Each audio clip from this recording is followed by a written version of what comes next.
Ladies and gentlemen, we are back. This is now the 6th show in, I don't know, 10 days? That's right. I feel like we're coming off of a whirlwind. Last week was a blur. It was a bit of a blur. Friday, I was very, very tired, and I kind of knew why, but at the same time, it's also it was such a blur that I couldn't even 100% know why. I couldn't remember it all. Yeah. Gretch, did you get to enjoy relaxing and watching football after 5 days in the content mines? Yeah, I get. I mean, I feel like I'm still hungover from Friday, but yeah, it's last week was a lot of fun. I'm hungover from the weekend of football, to be honest. I am that's too. what I'm hungover from. I actually missed my recording time with Sean for stealing bananas for Tuesday, so our episode that would have came out today is coming out tomorrow because I just completely missed the time. I checked out after the weekend for a couple days.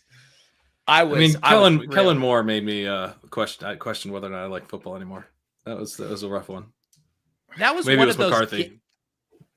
And that was on a different level, when you sometimes watch games and we have players that we want to get the ball and, we get greedy. We want them to get 30 touches instead of 25. That was a game where literally every decision the Cowboys made was just maddening and frustrating. It was like you couldn't even comprehend how they thought it was a good idea. So much of that stuff, I'm convinced that someone on Monday showed Mike McCarthy that play where they do a fake punt, get it, and then leave the team out. And he was like, that's so cool. We're going to get them to burn a timeout when we're ahead. It's going to be awesome. And then he was just like, I'm doing it no matter what. He just refused not to do it. He thought it was way too cool not to do. And he did it, even though the upside was them burning a timeout when the game situation was actually you're way behind and don't care if they have timeouts and can't run time off the clock. He burns a shitload of time off the clock, doesn't get the team to call the 49ers to call a timeout, and gets a delay of game penalty out of it. It was one of the the most guy doesn't know where he is plays I've ever seen in the NFL. Truly a coach lost. The coach was completely lost. And it also, in any other scenario, we got the Jimmy G meltdown that we all expected was going to come. And we called it too. In our chat, we were like, here it comes. And it happened on cue. But the Cowboys were so staggeringly bad that they couldn't even take advantage of the Jimmy G meltdown. Well, and it wasn't just Jimmy G, it was Shanahan too. The 4th-and-1 punt with about 5 minutes left, or where they intentionally took the delay game and then punted. Edge Sports tweeted was a 17% pre-snap win probability decision to not go for that. You're up 6 points and you're around midfield and you're punting for the 30 yards of field position, as opposed to, if you convert this, you're now in field goal range. You're going to make it 9 points. You're going to win the game here by being able to kick another field goal. And you're not going to go for it on 4th-and-1. And you're going to give the opposing team such a clear path with 5 minutes left to potentially drive down, score the game winner, which they frankly could have. Dak had the throwback on the run to Cedric Wilson where he kind of stumbled. He had to adjust with the ball in the air. Kind of a tough play, but the Cowboys, that was 4th down. They wind up not. Then they had the one additional drive after that, but Cowboys had a shot there, and they never should have had a shot. The Niners crushed them in the first half, but they settled for all those field goals and all that stuff. It was 16-7 at half when it should have been 28-7 or something. And then the Jimmy G pick. At that point it was 13 points or whatever, and you're in the 4th quarter and you throw a pick in your own territory. You give up a short field touchdown. Now it's 6 points with 7 minutes left. Just a bunch of trash on both sides. That was a bad game. It was so bad. It really was. And Nick, Pat did send, I got to see this, how the sausage got made. I saw it in the draft form and was already loving this. Yeah, I was covering that game, so that was me. Oh my goodness. So good. How many, was it painful writing blurbs for that game? No, that one was fun. That one was fun. Dak Prescott slides into the offseason was a fun one to write. And then I got to see people just being like, oh, there was a lot of good reactions. So that one was sort of cathartic, but it was also cathartic. Daigle and Rotopat and I did a podcast after that night, and Daigle had called it all week. And I had in the walkthrough, I talked about how Dallas could push the 49ers off of their preferred script. Their preferred script was obviously exactly what happened. but I thought that Dallas might be smart enough to kind of push them away from that. Kind of like the Bills just like blew the Patriots off their preferred script. It's like, great, run on us all you want now that we're up on you. Dallas is fast paced, et cetera, et cetera. So I had read it like, hey, Dallas has a chance here. And Daigle's like a long suffering Cowboys fan, so he knew what was coming. So he had called it. And so on that pod, me and Daigle are just ripping into McCarthy. And it was very fun. So good. Corey actually asked a pretty interesting question. Sentiment on CeeDee Lamb pretty low right now. I guess the question is how much of that is on CeeDee Lamb, how much of that is on the offense. But Corey asked Waddle or CeeDee next year. I think their ADPs will both be early third next year. That ADP sounds about right. But do you guys have a dog in this race? Go ahead, Ben. I was going to say, I think it's a good question. It would be close. I did talk about Lamb a little bit with Sean when we recorded today for Bananas, and I was looking up some numbers. I mean, he's got a lot of people are down on him for dynasty, a lot of those types of things. I think that's true. Like, he was at like wide receiver 3, and people have sort of bashed him over this week, and now he's down to like wide receiver 5 in dynasty, and I don't know, in whatever the market sentiment is. And, that's probably fair. He shouldn't be that high, but at the same time, he still has plenty of paths to being productive. One of the really interesting things that I noticed today was looking through his routes again. When Gallup was out through week 8, week 2 through week 8, Lamb had at least 90% route rates every single game. From week 9 until week 17 and turn off week 18 here, he only hit 90% twice. He was in the 60s a couple of times. He was at 70. This is the same thing we saw in his rookie season where like they were so caught up with Gallup and Cooper being sort of these outside receivers that Lamb's the one that for some reason a third or a quarter of the dropbacks, you don't have him in a route. He's your first round receiver as a rookie. And we thought that would change this year, and it did in the early part of the season, and he was actually pretty darn good in the early part of the season. He winds up not like, I think his season average route percentage is in the low 80s, and that's like, you don't see good receivers there. I mean, that's just very weird, and that's not really on him. What we saw in the playoff game was him on the outside, and everyone was, Levitan had a great tweet where he talked about he only had like 3 or 4 snaps or something in the slot. That was ridiculous usage. But the reason I'm emphasizing the routes is there's ways you can see Lamb still have a good third year, which would be one, he could finally play a season where he actually runs like 90% route shares all year, which is not uncommon for a guy like him. He should be already doing that. 2, his targets per out run, his weighted targets per out run, that element where he's drawing volume is fine. It's like 23% targets per out run this year. Or again, I don't have week 18 in there. And like 0.58 weighted targets per out run, I think it was when I was looking at it, which is like right in Jamar Chase's level, T. Higgins level. Chase was like the really efficient version of that type of volume in terms of per route volume. Lamb doesn't quite have the total overall volume because the routes weren't all the way there. And then his efficiency after earning targets was fine too, over 9 yards per target. He literally, like, you can see the path where like next year, okay, he takes a little bit more of a step forward with the targets per out run, which were also good as a rookie. He finally runs a full set of routes. Like, it's just so weird. And, the efficiency has actually been pretty solid for the most part. Obviously, it wasn't in the playoff game. But yeah, people are down on him. I think they're down on him for sort of the wrong reasons because nothing really stands out as being super bad in his profile. You can look at like market share and stuff, and that looks pretty bad. But like, again, that's a combination of them not running him on enough routes and his targets per out run not being like truly elite. But it's still like, it's like a one rung down. It's still very, very good. And so I don't think he's bad or anything, Yeah, I think he's good. Yeah. I think what he was, it seems like they were playing a little bit out of position to close the season. And Troy Aikman just like went on this like total tear about how, they were clearly like he was in one-on-one coverage. They should have been targeting him based on, they basically, Troy Aikman thinks they should have been targeting him a ton and they weren't. So that's annoying. But when you look at what he did so far in his career, 1.81 yards per route run as a rookie, that's better than what Waddle did this year, by the way. Waddle had 1.75, which is good, but Lamb was better as a rookie. And then Lamb jumped up, actually, including the playoff game, to 1.94 yards per route run. So he was at points above 2 yards per route run, which is an awesome sign for a second-year player. He's dropped down below that, but I still think his season overall was an improvement on his rookie year. He's going to have Michael Gallup's a free agent. Cedric Wilson, by the way, is a free agent. He's got a path to being the number one target in an offense that we're way more excited about than the Dolphins. He was a better prospect than Waddle. Waddle had a worse rookie year than Lamb.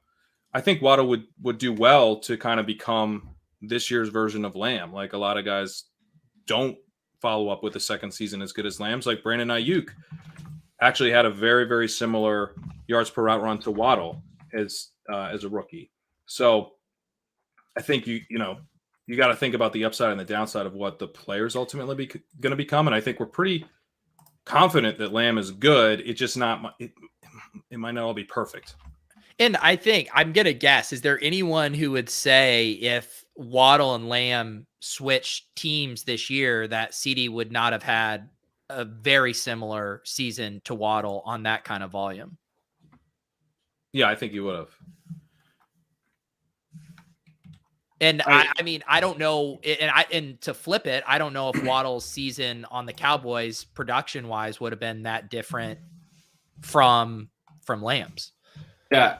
I was just trying to look something up, but this is, go back to Pat's work in the offseason on rookie receivers not typically running massive amounts of routes. This kind of emphasizes the Lamb thing. Waddle was, I don't know what their average dropbacks per game were in both offenses, but we think of Miami as being not as much of a pass offense. Waddle averaged about 3 more routes per game than Lamb. Just raw routes, not like percentages. He ran more routes this year, which is weird. That doesn't make a lot of sense when he's the rookie coming in and Lamb is in his second year and Gallup was hurt for most of the year. And I think he was very clearly their best receiver. I mean, I know like he wasn't amazing, but like Gallup wasn't great and Amari wasn't great. Like Lamb should have been like their number one. Like they did mess this up big time. You talked about the Aikman quote. I mean, I think the big thing that I saw from the film guys this week that I really thought was interesting was how far off a lot of the outside corners were playing on San Fran and how Dallas's outside routes were basically just running into that coverage, running 10 yards and then making a break into your route. And there's this idea of like, when play callers are calling plays to think players, not plays. Think I'm going to get the ball in CeeDee Lamb's hands. Why are you not just throwing him some bubble screens and letting him, get a 5-yard gain on 1st and 10 or potentially break a tackle if they're going to play 10 yards off instead of just running into that coverage? And that was sort of Aikman's point. Run some comebacks, run some quick outs, run some slants, and just throw the ball to Lamb. Like, why are you not just like going out of your way to do that? It was pretty ridiculous in this game. The other thing, because I don't want to, I mean, I'm totally with you on using the Troy Aikman point to defend Lamb, but it does make me uncomfortable, as Anthony points out in the chat. We probably don't want to be relying too much on Troy Aikman in our defense here of a dynasty player. But the fact that Lamb had a 21% target rate this year, you're talking about he had a good target rate. And to me, it's like with these prospects, as they come in, like it's kind of like, this is why I think we're all still very high on DJ Moore and kind of continue to be high on DJ Moore and Stephon Diggs before him. It's like when the guy comes in, he's sort of checking the boxes along the way. Lamb has done that. He had a strong rookie year as a very strong prospect. He had a strong second year, a 21% target rate as a sophomore with a 1.94 yards per route run, and then entering your third season looking like you're going to be at worst the number 2 target on your team with good quarterback play and potentially the number 1 guy, like a clear number 1 guy. That's a pretty sweet spot for a third-year wide receiver. So to me, it's sort of stayed a course with Lamb. It's like a bad taste left in our mouth, but unfortunately, that's the way a lot of this stuff went with Kyler, with Dak, with Hurts. Kind of a bad way to go out for a lot of these young, exciting players. But I don't know. I mean, to me, it's like I didn't really see enough to get off of Lamb. I mean, he still finished with a better yards per route run than Stephon Diggs. He still finished with a very, very strong season overall. Just kind of like his worst weeks were sort of towards the end. I guess I would be concerned if they don't plan to use him in the slot at all next year. I mean, that part was confounding. You got an inside-outside type of guy, and they just gave Cedric Wilson all the slot work, didn't let him kind of, mix in and out of the slot, which is how you would deploy a number 1 weapon. So there's definitely some concerning stuff. I wouldn't say like Lamb's as much of a slam dunk as I felt like he was a few weeks ago, but I'm still more or less as I was. Yeah, but we're talking a lot about Lamb. I think I want to be in on Waddle too. I mean, I think the question was both, and then like he almost had a 250 PPR season as a rookie. Like he had a really good year. That guy in year 2, 100%. I would say that the ADOT stuff makes me a little bit concerned about Waddle versus Lamb. Like I feel like Lamb has a little bit more upside if he hits his profile due to his depth of target. It's interesting though, because wouldn't you say coming into the year, the thing with Waddle and, maybe you highlight him in comparison to Ruggs as a prospect, or just being like these speedy guys who, hey, manufacture touchers for them, get the ball in their hands. And then what did the Dolphins do? They fucking got the ball in Waddle's hands. They just did it in a way where they relied on him to be the engine of the offense. And so then the efficiency wasn't quite there as far as the big plays. Well, I also think, this is a positive for Waddle. Sometimes with that type of player, you're like low volume, he's going to be kind of like a field stretcher. He's not necessarily going to be as good for PPR, and it's exactly the opposite. He's incredible for PPR, and now we're worried about, are the big plays going to be there because they're using him so shallowly? I think you're out with Waddle to become like where he's like the guy you had to draft next year, is the Dolphins get their offensive line sorted, because Tua's ADOT is so low, and obviously Waddle's ADOT so low, so he kind of becomes this like Jarvis Landry with breakaway speed, which isn't a bad combination. To Ben's point, I want to be in on him, but if they can actually protect Tua a little bit better, which they weren't doing, they had terrible pass blocking, it was the worst in the league. Then you start to think like, all right, now this guy's getting underneath targets and deep targets, and he's the clear number one option, and that's when he could just be a massive hit. Yeah, that makes sense. Yeah, another question. I mean, this is what happens to us. I feel like because we're going to be teed up for an entire summer of prospect conversations like this, projecting year 2 wide receivers. I do want to get into some of the drafts tonight, but what do you guys think the deal is with Rondale after this first season? Rondale's a little bit less exciting for me. A very, very good prospect, but just the lack of involvement in like spots where you would have expected him to really shine is, I think, like a legitimate red flag. He was like, they never, like, Cliff's not going anywhere. And there were multiple times where like you would have expected Rondale to take a big step forward in his usage. And instead they had Antoine Wesley getting on the field. And it makes sense to some extent why they're doing that. Like I think the reason they were doing that was to keep Christian Kirk in the slot, because Christian Kirk's better in the slot than on the outside. And they felt like having Christian Kirk in the slot was more important than getting Rondale Moore on the field. But it's still not ideal that they're playing Antoine Wesley functionally ahead of Rondale Moore for like the whole season. But he was decently efficient, 1.65 yards per out run, which isn't bad. I'm not out on him, but I think it's a red flag. Christian Kirk is another free agent. He's a free agent. That's true. That would be a big deal. If he walks, Rondale's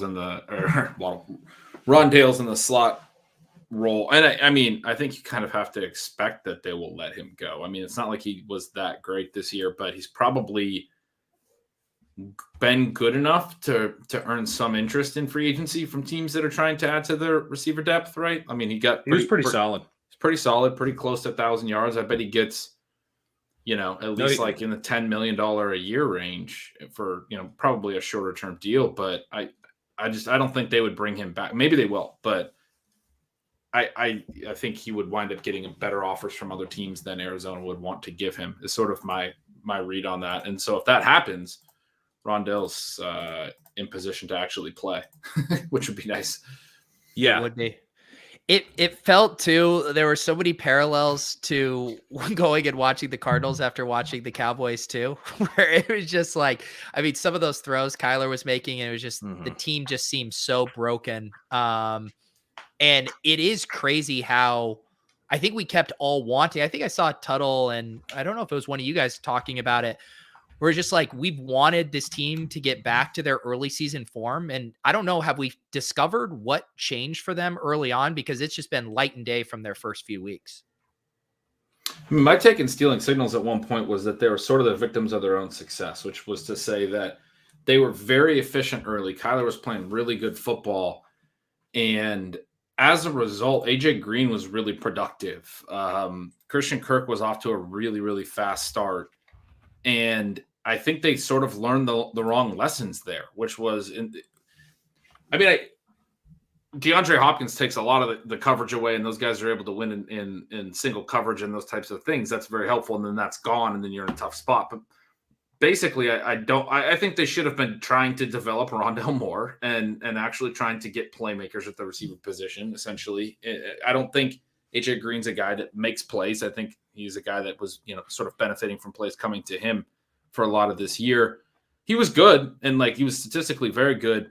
He was a lot worse sort of down the stretch than he had been in the first few months. And the same is true of Kirk, but they basically were like, these are our receivers. This is our team. Because they got that, it's almost like what we get in fantasy where you get the primacy bias. You get the first few months of the year going so well, this receiving core is great. I mean, every week they're popping and you're like, this is our team.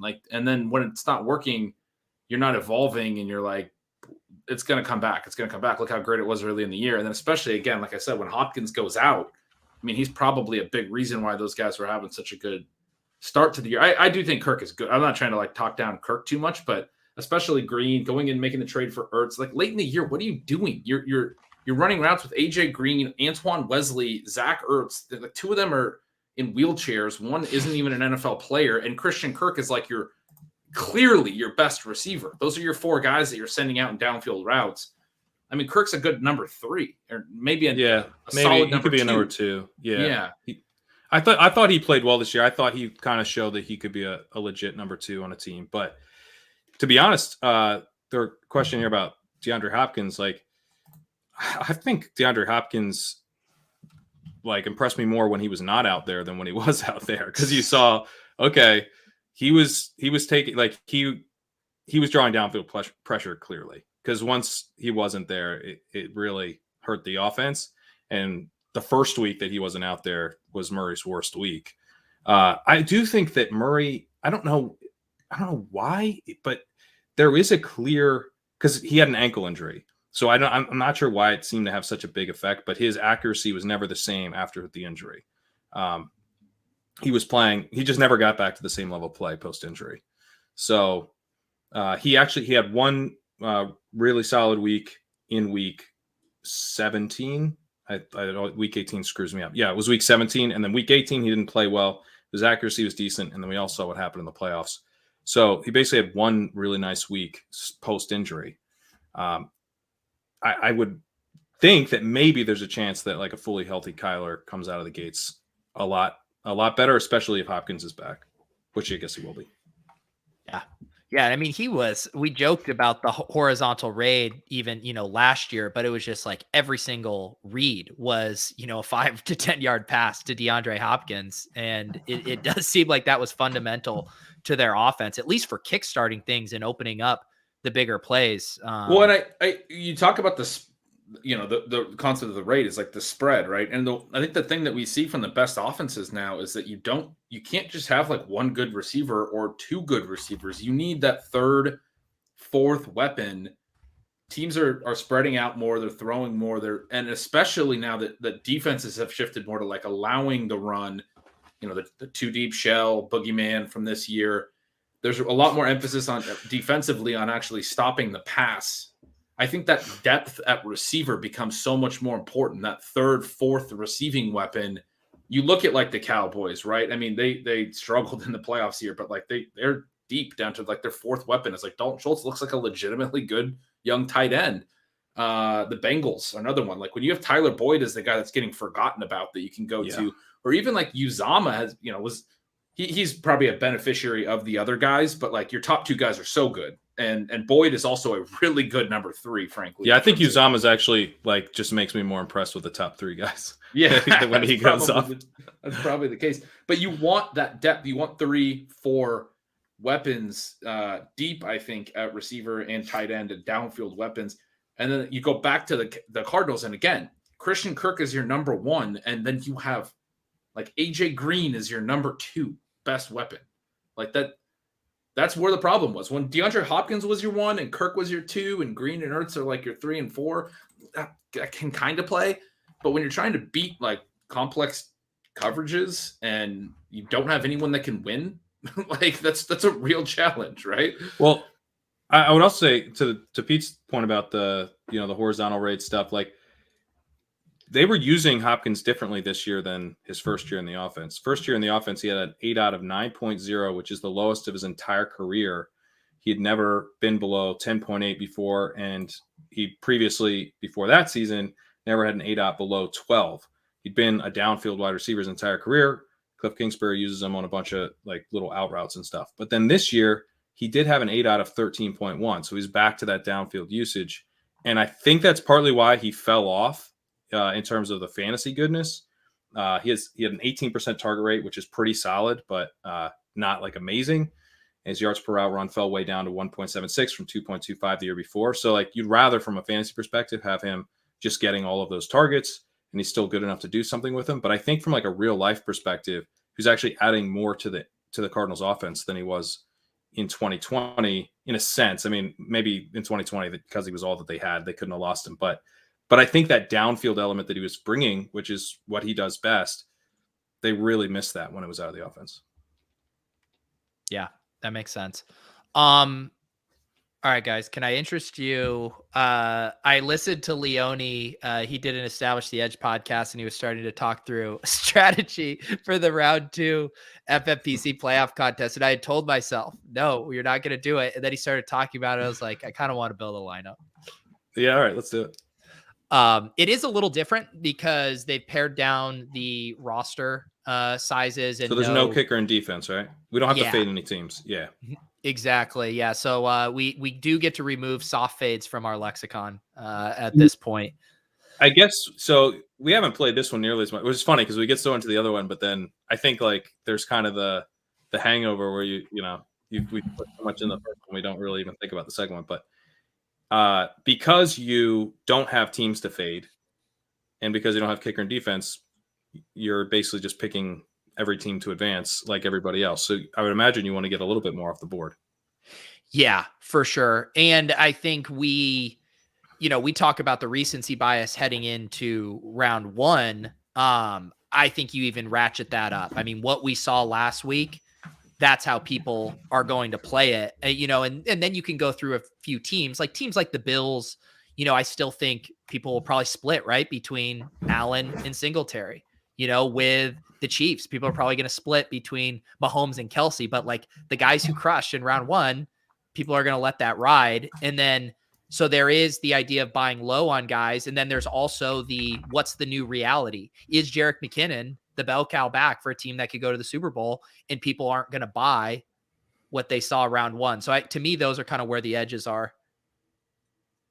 Yep. No, I think that makes a ton of sense. This question is completely accurate from Evan. What did we do when the Lenny news dropped? I can only assume it was cast. It was. But we got him out of all of our lineups. I was because we were kind of waiting around, and I thought like Lenny's going, and Murphy's sitting here crying, and I was like, I gotta walk this dog. So you got to tell this story. I let him know, like, all right, I'm gonna go walk the dog. But I was just kind of doing laps around the apartment. And I went, there's like a local coffee shop. I went and got coffee. And as I paid for the way this works, you pay for the coffee, then you sit there and wait. It's outside. And I'm just standing outside, and I get a message. Hassan messages, Lenny's out. And I was just like, confirmed? And then I think Pete or someone else chimed in. It's all a blur. And I almost started running before I even had my coffee. And I was like, I need my coffee. So then I went back, grabbed it, and then I start booking it. And Murphy, my dog's like, convinced that we're chasing the birds. Like he's like, finally this guy gets it. We chase the birds. Let's go. So he's just like darting after every bird as I've got a coffee in my hand. I'm trying to keep a hold of him, and I'm just like running back to my apartment. Got back, got all the fucking which lineups do I take? You guys are all taking lineups. We're all over the place, but we did it. We got all the Lenny out. We put in some Keyshawn Vaughn, not a ton. We scaled way back, made a bunch of swaps to Gronk and Evans. Ultimately, I think it went pretty well. Yeah, the Leone talked about it a little bit on his pod, but like the Vaughn run out was super rough. He comes in sub 1% in the contest, has 14 points at half, and then doesn't score any more points in a blowout game script for the Bucs where they were down their starting running back. Like, how does that run out happen? Yeah, because we have, I think we ended up with like 10 or 12% Vaughn. We left a decent amount in, which I think put us even or overweight the field.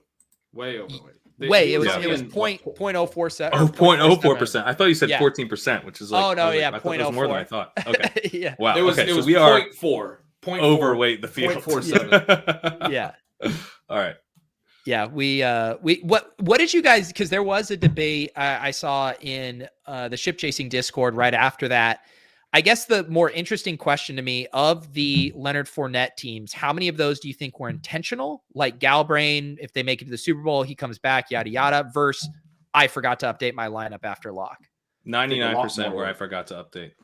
Yeah, I think a lot more were forgetting to update for sure. And then figure out whatever James Conner and Cam Akers percentages were. Those are the Galbrain plays. You know what I mean? Or like the like I'm willing to risk the injury stuff plays. Well, so Akers wasn't really played, but Conner was 7%, I think, and Fournette was 9%. So that's right, well, at least 2% of Fournette was forgotten about, but I think it probably. I think it's flipped. I think it's at least 7% was forgotten about. Maybe 2% of people were like, "Yeah, we're going to get him in the second round." That's where I'm at. Because it is tough. It's a very tough play because not only does he have to come back for the second round, which still isn't a guarantee, but he also has to ultimately outscore not just Keyshawn Vaughn and now Gio Bernard, but every other Buck. And then then there's running backs who could outscore him. So it's just like it's a very thin path where even Connor, you're like, well, my bet is he plays and he's the highest scoring player in a loss. Like Connor one's easier to see. These guys he has to beat out Evans. He does, but at the same time, as we talked about all last week, the running back field was really weak, and the running back scoring is a lot lower than the receiver scoring. So he doesn't actually have to beat him in raw points at all. He has to get to where he's one of the valuable running backs. The running back scoring was even worse than I think we sort of expected. I mean, I definitely think the winner is going to be a 2 running back team. We do have a ton of those, so that's great. I do think it's different. Just the risk here, the Akers play at least makes some sense to me. You could tell that story that he's getting his job back and you knew he was going to play this week. Whereas with Fournette, not only do you know for a fact you're taking a 0 from him in round 1, his teammate, it's not like a bye week situation either. His teammates are distancing themselves from him. And on top of that, there's no guarantee he plays next week. I thought the fact that he wasn't activated was actually pretty bearish for kind of where his overall health was at. So to me, Fournette would have been a pretty big bowl. I would have wanted 100 plus lineups if I was going to sprinkle in a Lenny or 2. Yeah, Will says Liam left some Fournette in his lineup. So I'd be curious what percentage, because my guess is it'd be pretty low percentage. But it wasn't crazy. But I think a lot of the 9% has to be just people who forgot. Yeah, because it happened so late. That's the other thing. Like we were scrambling to get him out of our lineups. Like it was, if you didn't happen to be near your computer at that point. So who do you guys think is the play at quarterback? And we can just do some rough back of the napkin ownership projections on the fly here. I got to think overwhelming Mahomes and Allen here. Yeah, like 80% probably. So I think there's a couple ways to play it. You play one of them and you play a lot of leverage plays, like Pat was saying, really over leverage everything else. Or you play essentially, I guess you'd probably be playing Mahomes to win, because even Allen in 2 games could get there. Mahomes to win, but then lose in the conference championship, and it needing to be a Super Bowl QB with both of those teams not getting there, which is kind of a tough one to see because one of them is going to win this week, obviously. Right. But you could play, I think we were tossing around names in our chat. I mentioned, Burrow as at this point you could throw Burrow into a lineup and he's going to be pretty low owned, and that gets you off the board pretty quick. But I mean, it's still tough because if Burrow goes off, it could be Chase or Higgins and the quarterback on the other side.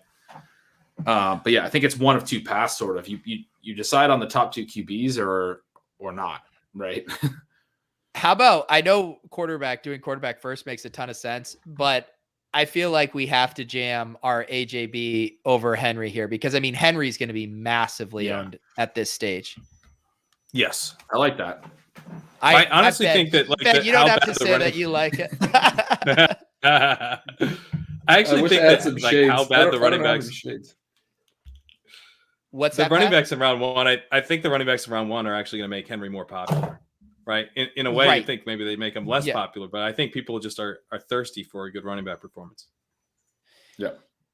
So, yeah, how do you? Yeah, so I do agree with that take, Ben. Like, we could play Diggs and Tyreek and have that be our leverage stands, or we could try to eat that chalk and be more unique elsewhere.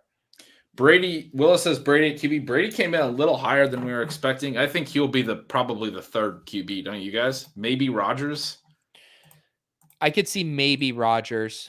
Both those guys, they came in as I think third Burrow will be the third quarterback. Well, Rodgers came in as the third QB in the big one, even with a bye, and there's no bye to consider. Oh, yeah, you're right. Rodgers will be. I always underestimate Rodgers, but you're right. He'll be the third one.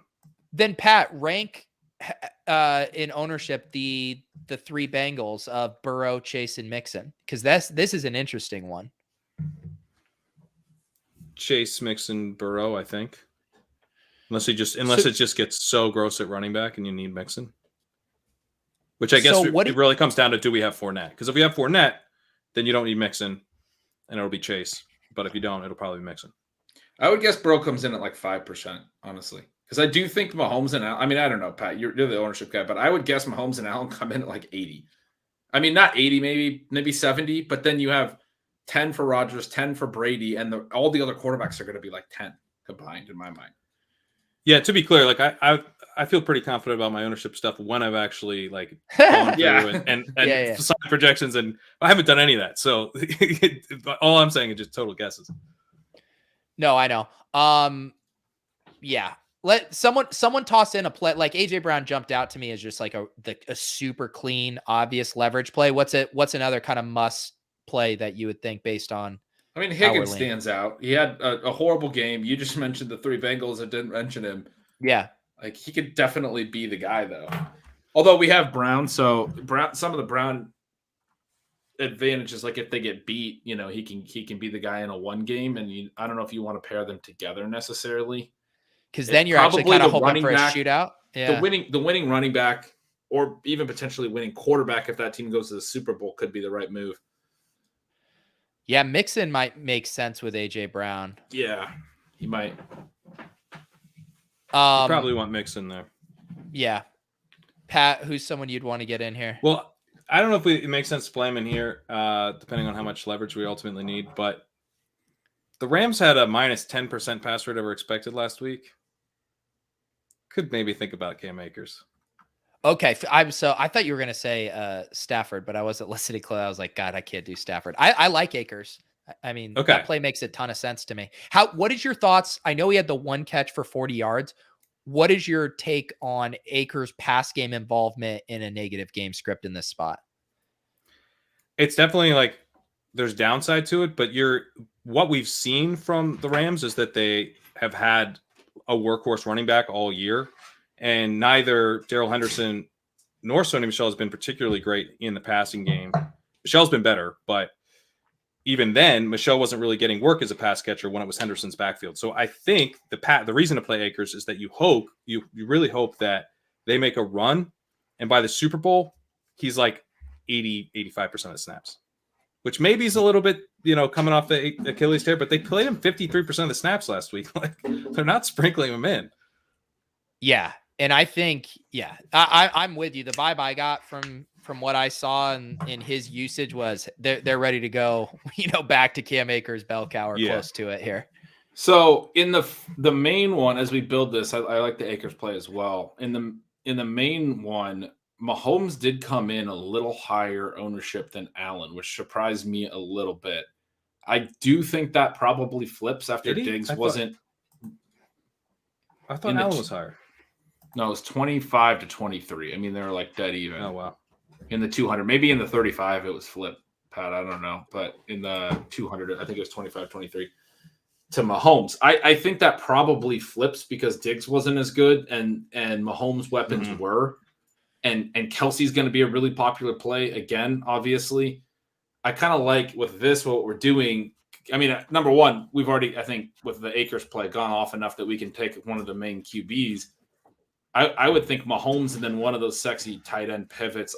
other than Kelsey, like Kittle or even potentially Gronk, because Evans had a big game and Fournette will be back. I think Gronk will be a good play as well. Those are the two tight ends that I think are more fun than Kelsey from a leverage perspective. That's where I would go next. My favorite move would be Tyreek, and then you do Allen, but basically just as a Tyreek versus Diggs, where it's just so much easier for me to see the ceiling with Tyreek, especially in like a one-game Super Bowl blow up. I know obviously Diggs has a giant ceiling too, but that's where my head's at on that. I know we get in our bubbles with Steam and Contrarian Galaxy plays, but I promise you Akers is not going to be very. Cooper Kupp is getting absolutely jammed. Yeah, I think I ended up being light on Cooper Kupp. What did he come in at? Like 91% or something. 91%. Yeah. I mean, even if he comes down, I mean, he's coming down what at most like 10%. If Akers gets to 10%, like that's your steam. That'd be that would be a massive steam. Well, even I mean, like, there's no way that Kupp will be less than 80. You know? Yeah. So no, he's still the comfiest click in the contest. So Ben, which one of or Pat, who are you settling on? Is it my pick? Yeah, feeling Tyreek. I was feeling Tyreek, and then thinking we could go Allen. Yeah, I mean, I still want to play Bills to the Super Bowl. They look so fucking good, and we have probably enough leverage here already. Let's do it. I'll take Kittle then. Okay, yeah. Now I love that. Now we're picking. That's some leverage. Where did my thing go? Did it save? All right, we go Allen, and then we go Kittle, and so now we have Bucks and Packers. I think we can eat Adams on a non-Cooper Kupp team. Yeah, so I'll put in Adams, and then who do you guys like for a buck? So we're probably, even though we took Akers, I like Kittle Gronk together without Kelsey. Yeah, let's do that. Sorry, who? I say Gronk. Just getting Kittle and Gronk together, going two tight ends without Kelsey seems like that's pretty hot. A little bit less unique. Yeah. More unique. I love it. This is fun. Yeah. So I could just tell Pat, he's like, man, maybe I will whip up some ownership projections. It's just, if you had done this on Monday, you'd have ownership projections by Tuesday. I'll tell you that. Don't dupe us, bros. Don't dupe us. It's a little too late now. That's right. But ownership wise, I would say, like, if you're just thinking through it yourself, Fournette is going to make a massive difference in terms of, like, I think specifically Fournette to Mixon. Mixon will be way, way chalkier if Fournette doesn't play. And I think pretty interesting if he does play, because I assume then Chase will just soak up a ton. And it's also easier to get to T if you have Fournette to go to. And so, like, if Fournette plays, I think Fournette's fine, but then maybe you go T as opposed to Chase, because Chase is going to be huge ownership if Fournette goes. What do you think? Because I'm just looking at running back purely in a vacuum, and the cleanest clicks are probably Joe Mixon and Devin Singletary. And I'm not talking about opportunity costs at teammates. I'm just like, who do you just feel super good about? Basically, not Derrick Henry. Mark. I mean, there's question mark. I mean, he hasn't played in months. You know, like, what if he has the Cam Akers ease back game where he gets half the work and they lose? Yeah, that's true. But I agree with you that Henry's going to be the most. But I'm trying to think too of, like, I guess my point is just running back is so gross. Like, no one makes you feel good. Singletary doesn't make you feel good because you're passing up on Allen. I still think Aaron Jones is probably the best, not maybe the best leverage play, but like we were talking about him a little earlier in the week in our chat. I think Aaron Jones, I think I like Jones more than Akers even. Akers is still tough because we don't know if he'll get all the work, and you do still have the Kupp opportunity cost.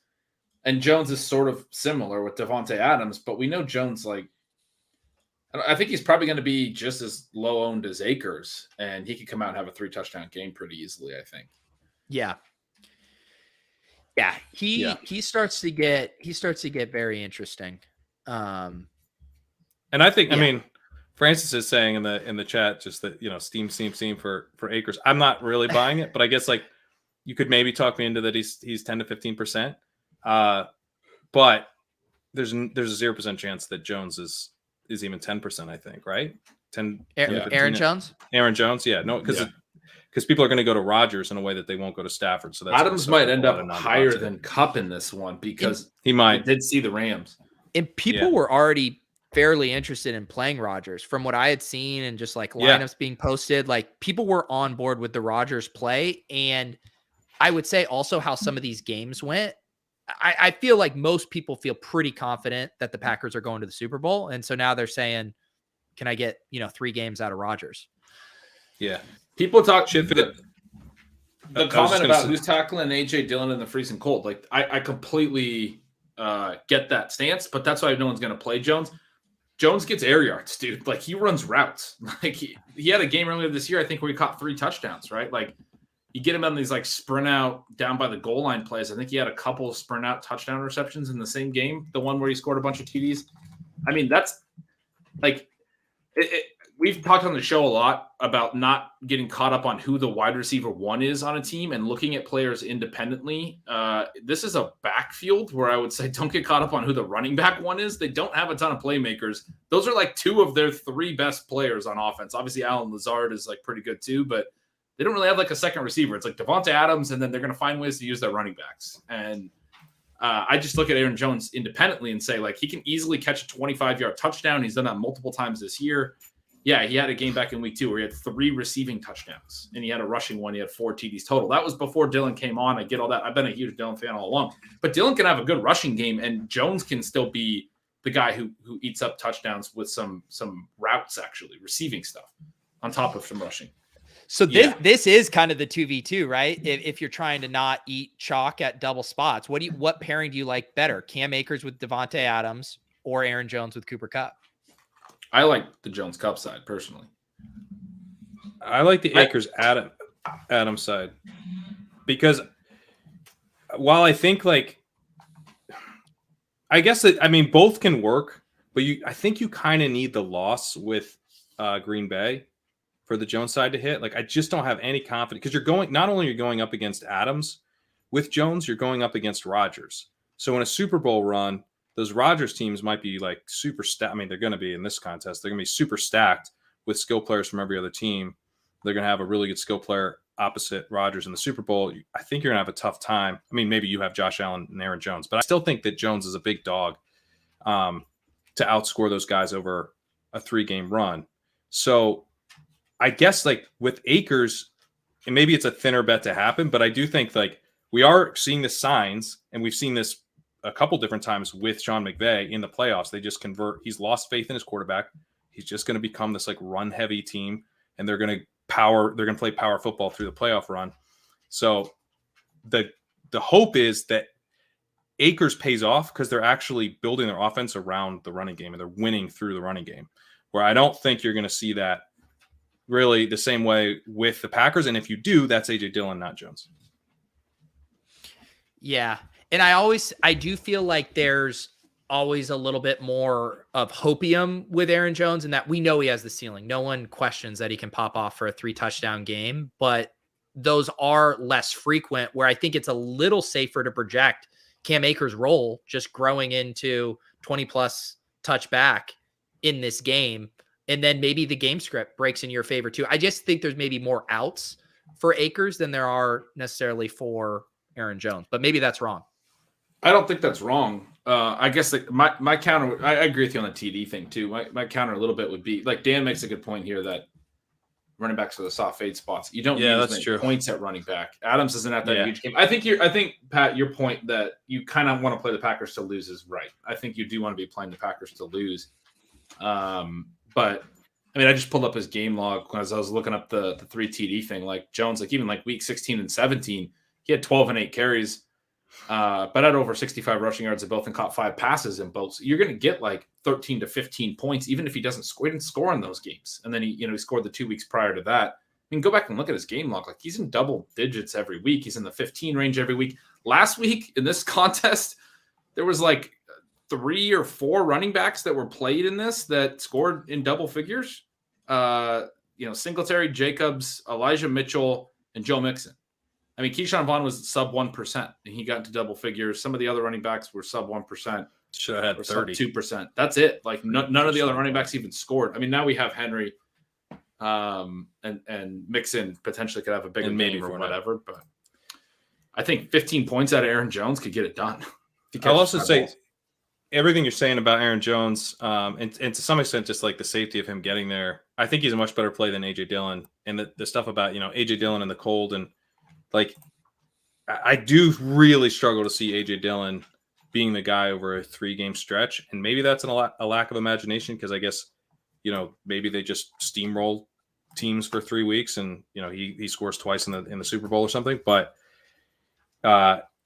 if you're not playing Adams and you're not playing Rodgers, I do think you want to play for a loss, just because your best case scenario is like happen to get the highest score in that game and then get that team out of there. With Dillon, it's like you have to play for them to get more players, and at least with Akers, you're making that same bet, but you're only fading Kupp, and the hope is that the guy's consolidating the backfield the further and further you go. And Akers has some like legit receiving upside. He not only had the 140-yard catch, he had the other one that he overran. Remember that deep shot down the sideline? Hey, he looked good. I'm totally with you. He looked really good. He could have a really good game for sure. He looked like agile and like he looked great. Yeah. Dylan, I think it's a no way you can play him in this because like he can catch some passes, but they're dump offs, and he only gets there if their whole offense is working. And if their whole offense is working, he's not the highest scorer on his team. He's just sort of, a part of a cog in that. I don't think. I mean, because it's all low value touches. He could have 100-yard rushing day. It's 10 points, right? Like, I mean, you have to have multiple touchdowns, and then also like they didn't throw at all. I don't know. It's just. I think you could sprinkle him in if you're doing a bunch because. Like if you get an ankle tweak by Jones in, halfway through this game or something, he's like going to be, he could easily be the guy you need if he consolidates that backfield and then they roll through teams.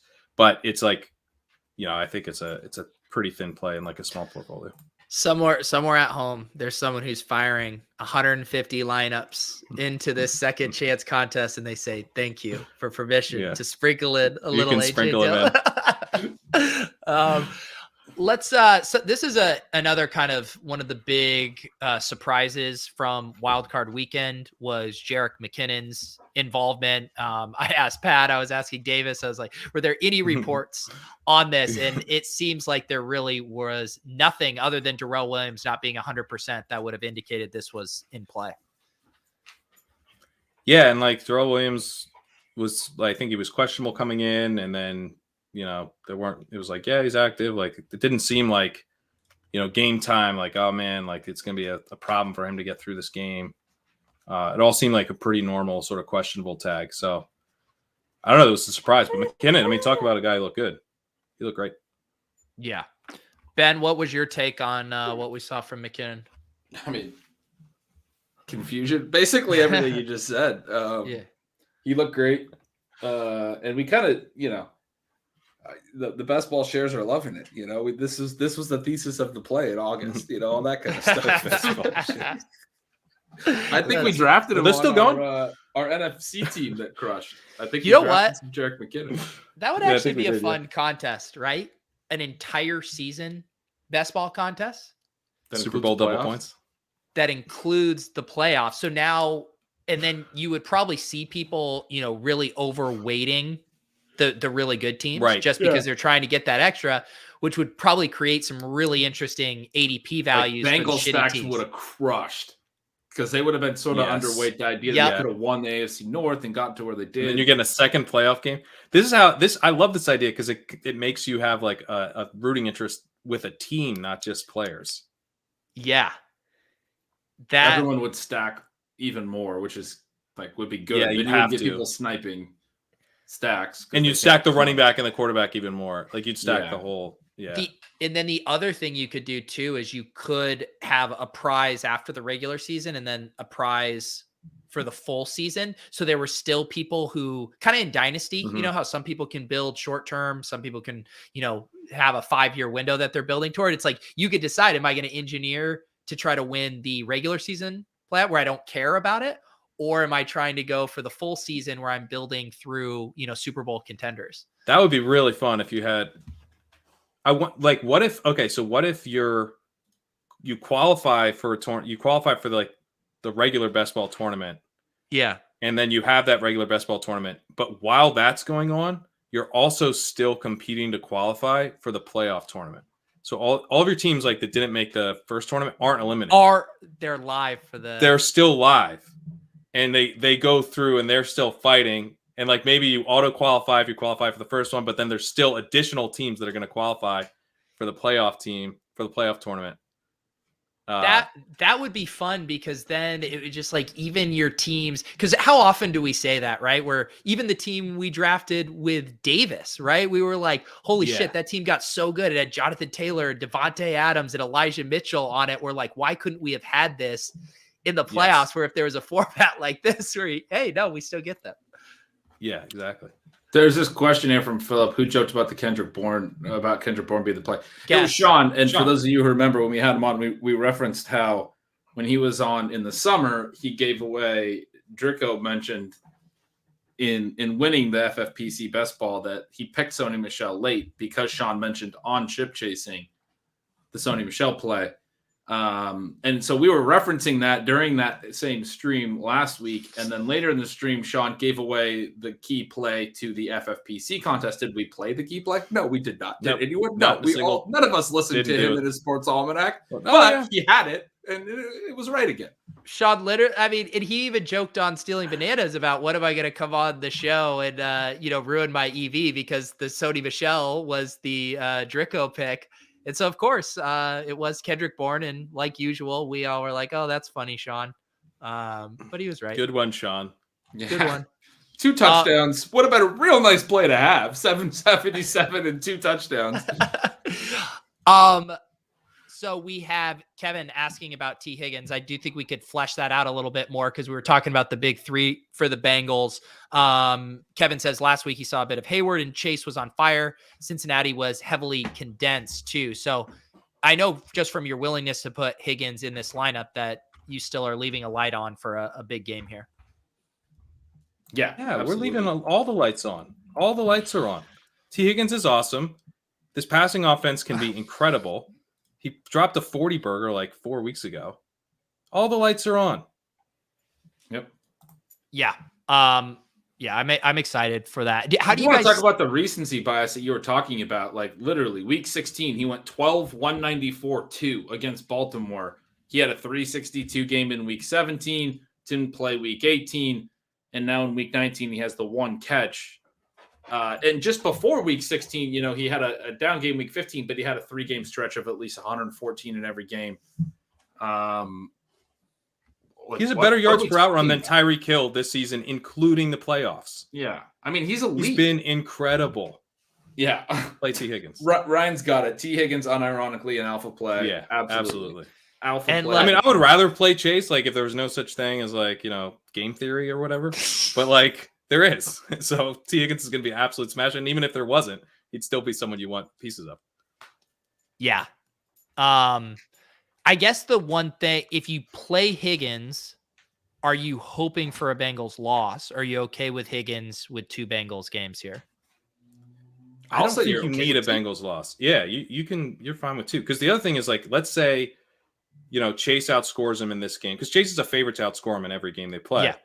But the ceiling is so high on Higgins that it can make up for that.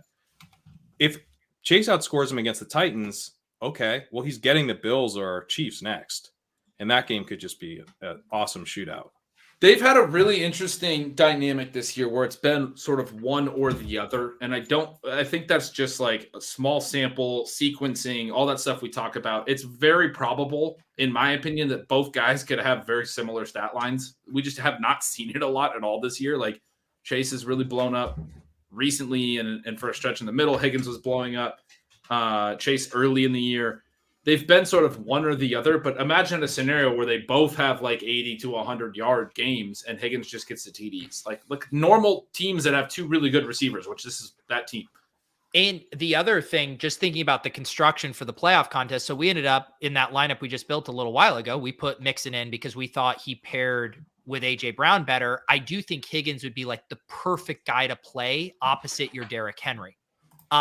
Because Derrick Henry is going to be very popular. So Higgins gets you really unique off of everyone playing Chase opposite of him. And the chances that Higgins has a blow-up game aren't that much different. Such a smash. Such a smash. Such a smash.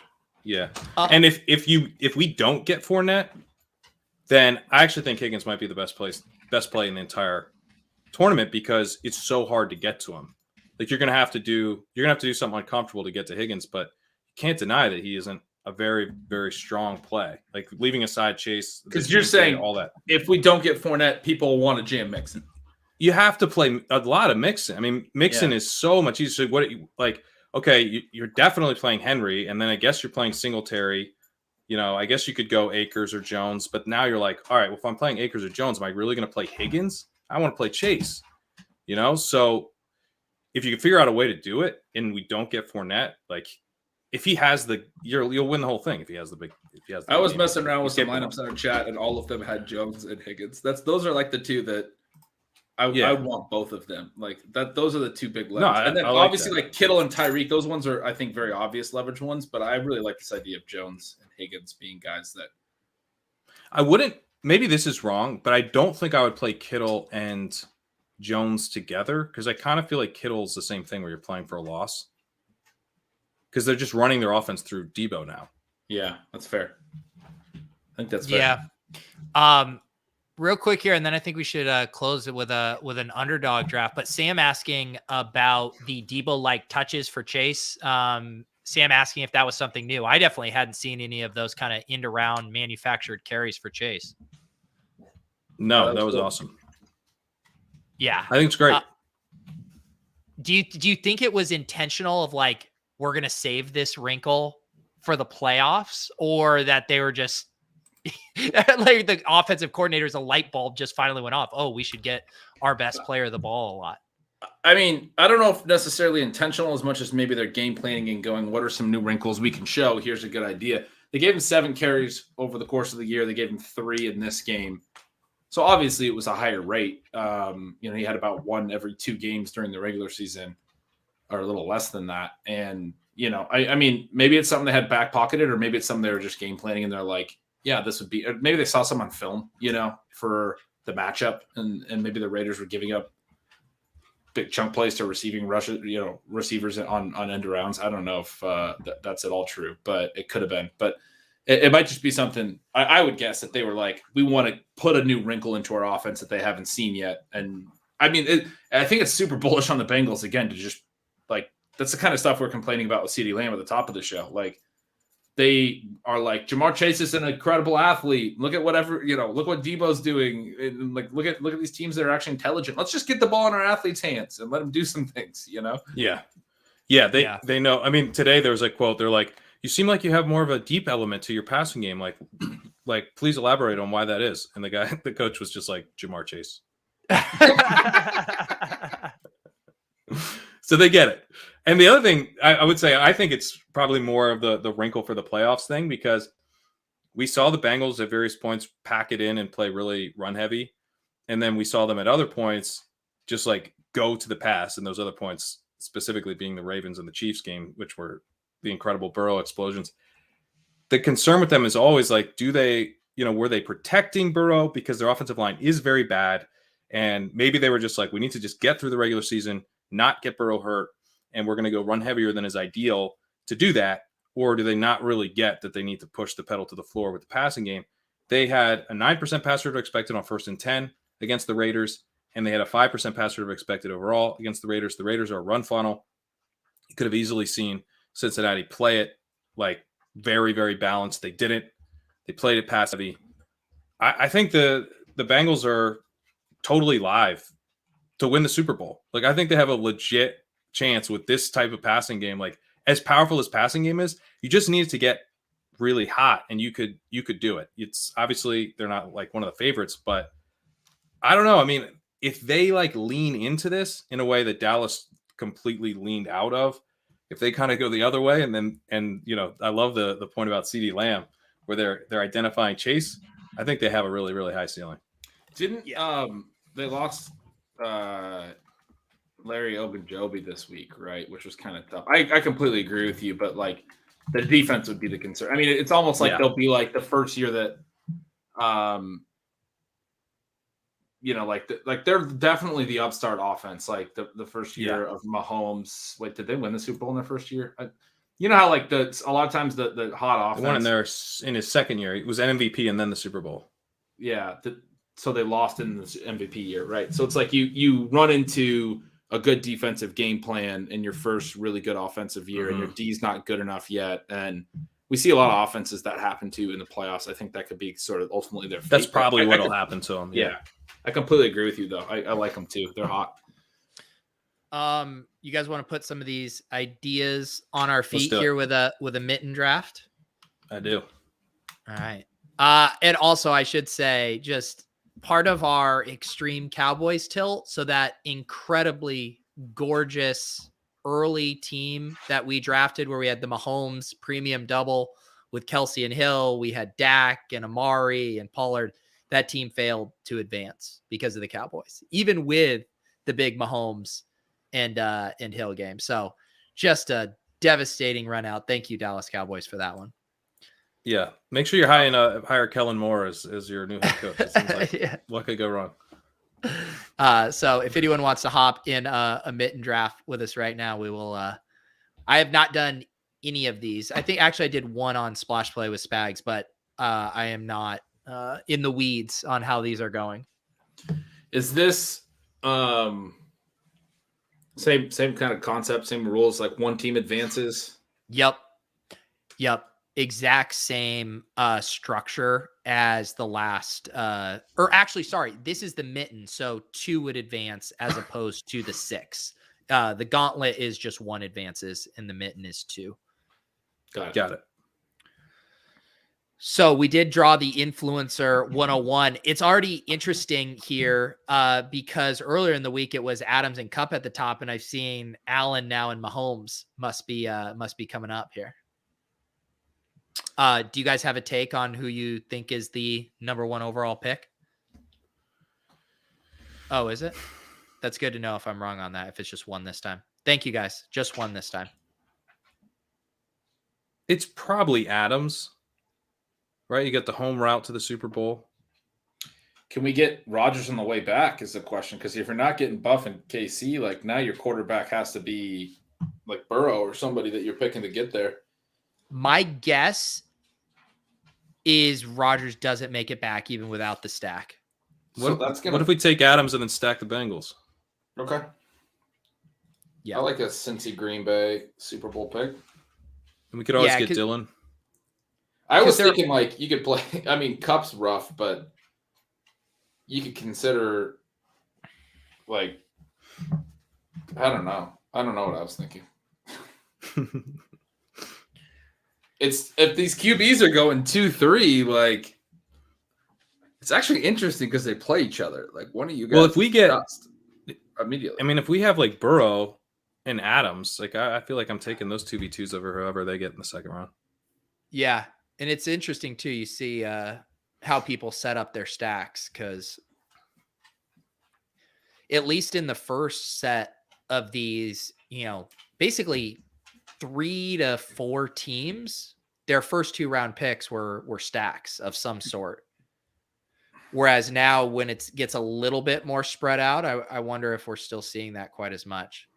I just don't see how you could possibly take Rodgers without Adams in a contest like this. But I guess it's impossible to get both. Yeah. I mean, like what scenario are you playing for? Well, there you go. This scenario. So he took Rodgers and Aaron Jones. Yeah. But I mean, even I was high on Aaron Jones. Is what I described going to happen 3 weeks in a row? No, but if you get the one Aaron Jones explosion game and then you get the one Rodgers spread it around game, maybe you get there, right? Yeah, I guess. And hard and stuff. I don't know. But to Pat's idea, I mean, we're still well positioned here to play a Bengals. Let's go chasing Burrow. I would say chase Mixon here. Oh yeah. Well, do we have to get Burrow? So this is the thing, how much we want to gamble. So that we have a Kupp Kelsey team, a Hill Diggs. You are at risk of a Higgins Burrow pair if we go chase. Yeah, I think we go Burrow and lock that in. Unless he's like way down. Are you okay with that? Yeah, I'm good. I think it will get snaked by someone just because he's so attractive. And T's still a nice stack partner. And then you guys want to go. I just saw in the overall that Mixon was higher. I didn't see Burrow on the list, but Burrow having a 21.9 ADP, I think it makes. I hear you. It makes sense to get him here. Chase, right? Yeah. We can gal brain T Higgins on FFPC and draft Chase on Underdog. Yeah, well, I mean, it's kind of the game theory thing, right? Yeah. It is, and Eric suggested Chase Mixon, which I do think is viable, but kind of to Ben's original point of like, can you go to battle with a Rodgers without Adams? We could make this team work. We probably end up, pivoting to, a Tannehill or Galaxy Brain Trey Lance or something. But if I was drafting a bunch of these, I would kick the can down the road to try to see if he would come back to me. But in a one and done draft here, I'm like, let's just get our stack. I completely agree with that. Yeah. You're not winning this thing with Adams and Chase and Mixon as your top 3 picks if you don't have either Rodgers or Burrow. It's just like you need those teams to play in the Super Bowl, and then you need the quarterback. It's just not. Yeah, and like this team here, so Chase takes Mixon, like maybe he'll even take T here, or he would have been a candidate to take Chase or Burrow for sure, I think. Right. Was a candidate to take Burrow even if he doesn't take T. Yeah. He still doesn't have a quarterback, and he has a Mixon now. This is a hot. Yeah. I like this turn here, going for that Green Bay Tennessee Super Bowl. I like it a lot.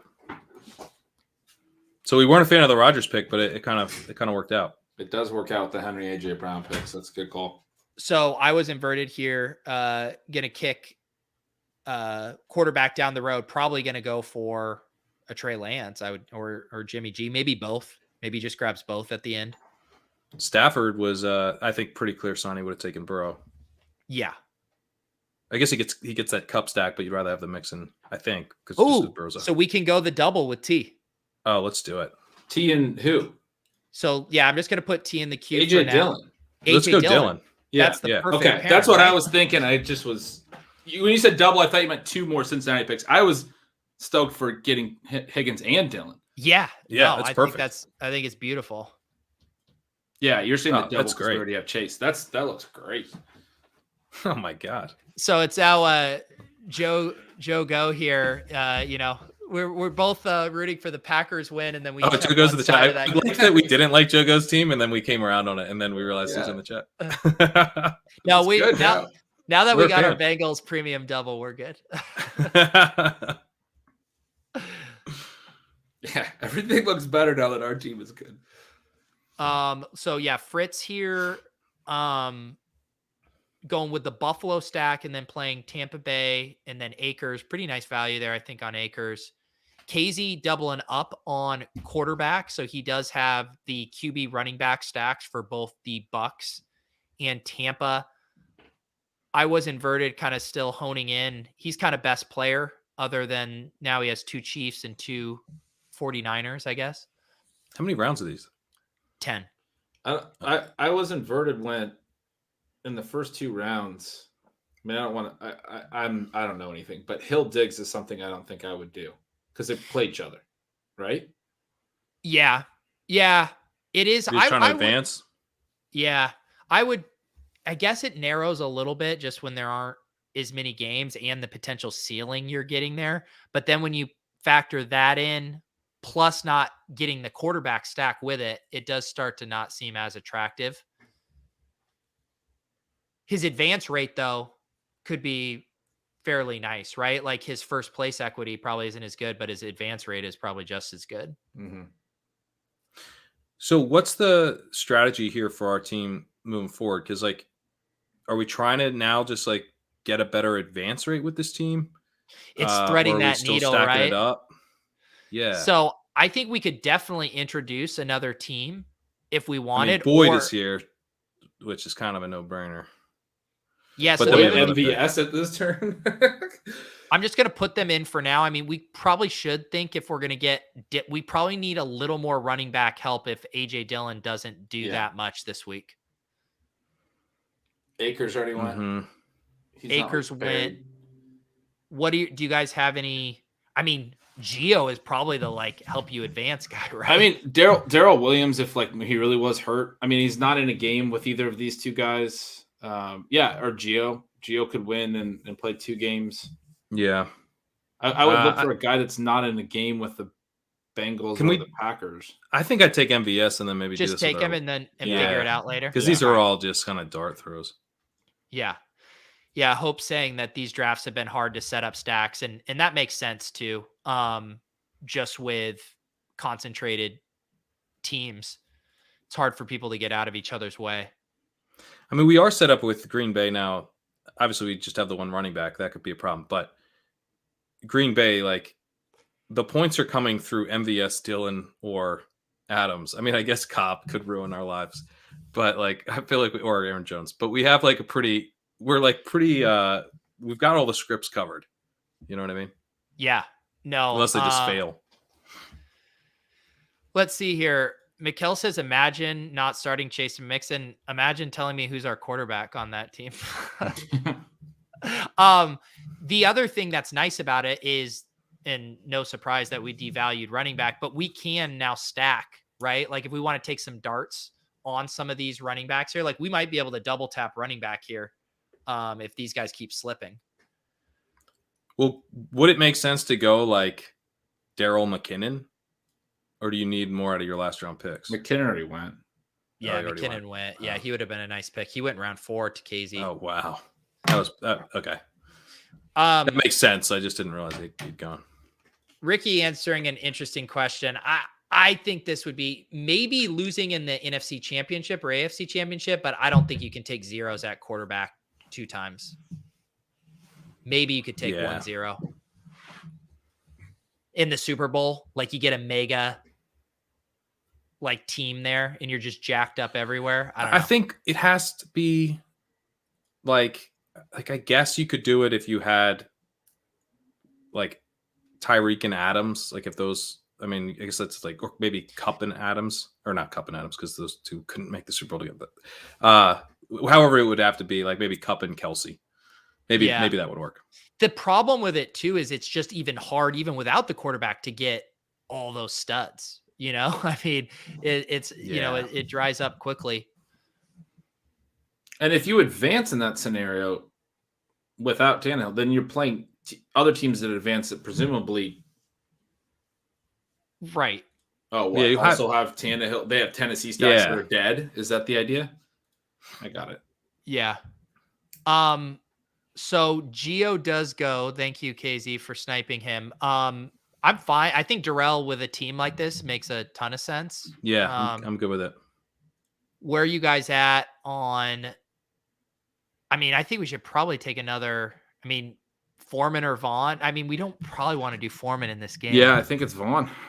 Because we might want to do another running back. We might get another game out of Vaughn. Yeah. And that's kind of what we need in this build. It's just can we get 10 points from one of these 3? I think is what we're looking for. Yeah. And then last pick can just literally be CJ Uzomah. Just rip it. Probably. Yeah. Josiah Degara. Yeah. Oh my God. Josiah. I love it. Uzomah, he looked pretty good. Yeah. You know why? Why? Jamar Chase. Alpha play. We got Perriman. Eric, we're grabbing our first running back or second running back in round 8. I mean, there's going to be things that I'm going to lose sleep about. Why don't you figure out how many L's are in his name and then get back to us? Yeah. We need running backs to help us advance. Literally, the other options are Donta Foreman going against a onslaught as the RB2, Zach Moss, who did even have a snap last week. Ronald Jones didn't play. I mean, we just need bodies. Ronald Jones also not a practice setting, even though we could have won Kyle Juszczyk. That's true. Somewhat Chase did take us on Uzomah here, you bastard. Uncalled for. DeGuara? Josiah DeGuara.